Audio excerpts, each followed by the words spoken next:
ఈరోజు చెల్లి ఏందో సెల్ చూస్తా ఉంటుంది. అక్క అమ్మాయిని ఎట్లే చూస్తూ ఉంటది, ఎందుకో కోపంగా చూస్తూ ఉంటది, కోపంగా మాట్లాడుతుంది. ఎప్పుడు చూసినా సెల్లేనా? అమ్మకి చెప్తా కనుక్కోకుండా. నేను ఇప్పుడు తీసుకున్నా, చాలా సేపు అయినా తీసుకున్నప్పుడు అను. ఇప్పుడు నాకు ఇచ్చేసేయ్.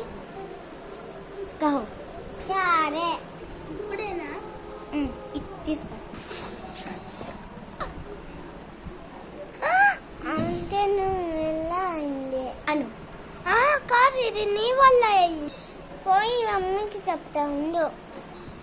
అన్ని చెప్తా అన్ని. అమ్మా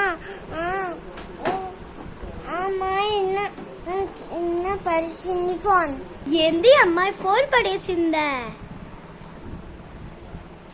అవును అమ్మి. ఉండు, అమ్మాయికి ఇప్పుడు ఉంటదిలే. ఏమ్మా చెల్లి చెప్తాను, నువ్వు ఫోన్ పడేసినావేంటే అను. పడేలేమా. మళ్ళీ అమ్మ ఏమన్నా అబద్ధం చెప్తుందా?